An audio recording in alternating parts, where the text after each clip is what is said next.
Carlos Sainz led Charles Leclerc for the Ferrari sealed a 1-2 at the Australian Grand Prix following the early retirement of World Championship leader Max Verstappen. Verstappen was attempting to equal his own record 10 race winning streak, but he started from pole in Melbourne, but he only completed 3 laps as his brakes caught on fire and forced him out. Sainz returned to the action, having missed the Saudi Grand Prix after undergoing appendix surgery little more than 2 weeks earlier. Took full advantage of the opportunity. He calmly controlled the race from the front to stay clear of Leclerc. The Spaniard, who ended Verstappen's record streak in Singapore last year, is the only driver other than the Dutchman to have won any of the last 21 races.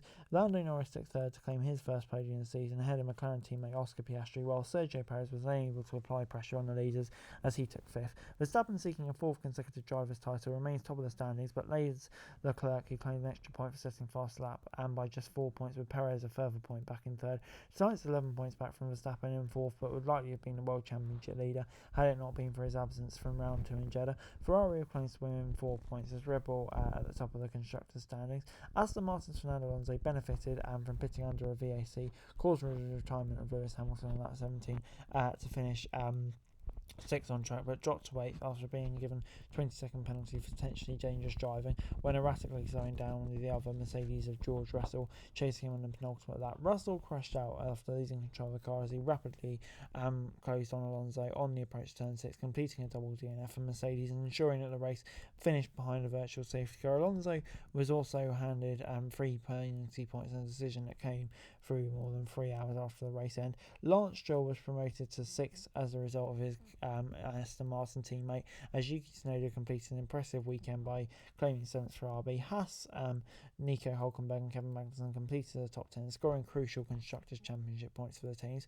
Sainz has arrived in Melbourne unsure of whether he would be able to compete at the weekend, having spent much of the time in bed recovering from appendicitis. The 29-year-old got through Friday practice before ramping up his performance to take 2nd on the grid, but how he would fare over 58 laps would kind of be up for question. He ultimately showed no ill effects, pouncing to overtake Verstappen on the 2nd lap as the Dutchman had a brake issue. From there, Sainz victory never really looked in doubt as he eased clear of Lando Norris before continuing to build his lead once teammate Leclerc had leapfrogged the McLaren during the first round of stops. Sainz was able to run the longest of the leaders on the first stint, which gave him the advantage having fresher tyres on. Leclerc, who claimed 3rd in Saudi Arabia in Sainz's absence, drove a very solid race, having started from 4th to seal Ferrari's first 1-2 since Ferrari in 2022. Sainz was hugely impressive when it comes to Ferrari and having decided to replace him for Hamilton.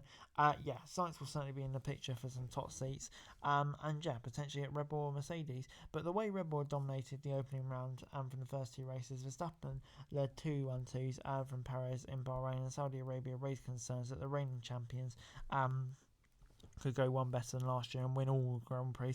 The fear of Red Bull's rivals was only heightened with Verstappen, but an unconvincing practice showing behind him to comfortably seal pole on Saturday.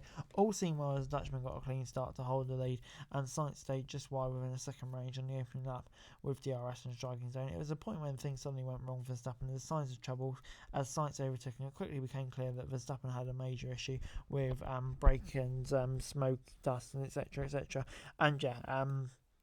It caused issue when the right rear brake just stuck on at the start. He perhaps unwisely brought the car all the way back to the pits as parts flew off and with mini explosions at the far of the right rear of the car gathered intensity. With Verstappen driving over the past 2 seasons have been near and faultless, his remarkable dominance has been aided by the brilliant reliability, and it's first race since Melbourne 2 years ago that he hasn't finished. With Perez also unable to trouble Ferrari and McLaren, neutrals will hope this result will kind of signal a more competitive season. However, there's little doubt Verstappen will be the heavy favourite when we go back to Suzuka.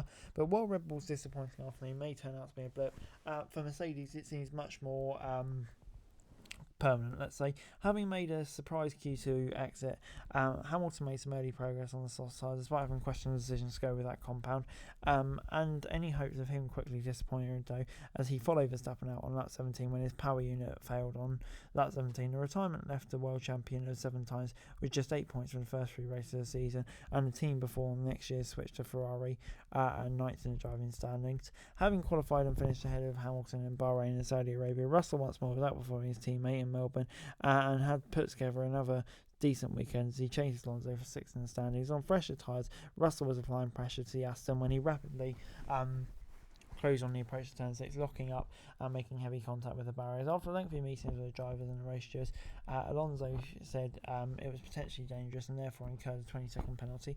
Russell said, "I'm not going to accuse him of anything until we see it further. I was right behind him for many laps and we can see him coming." Then suddenly he slowed up dramatically and got back on the power and caught me by surprise. The part on me is interesting. It's interesting that he's been called before the stewards. I'm intrigued to see what they have to say. Despite Alonso being penalised, Mercedes still leave empty-handed, and Aston Martin appeared to be the fourth fastest team this weekend.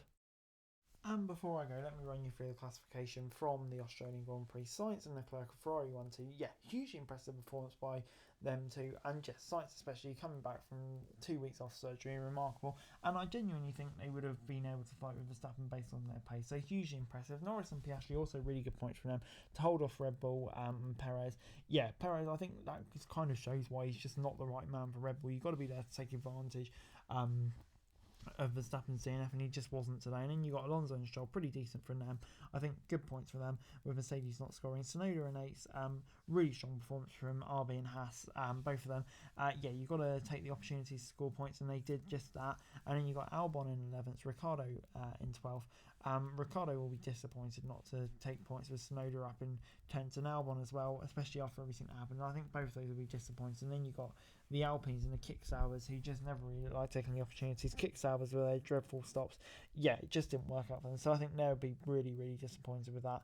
And then you got Russell, obviously crashing out. I think that's coming a bit of a scene now, and I think Alonso did stop, but I think Russell, you've got to be finishing the race from that position. He'll be bitterly disappointed. And 2 DNS for Hamilton and Verstappen. I think adding to Hamilton's frustration, but Verstappen, it's unlikely to make a difference. To be honest, it's nice to see a different winner.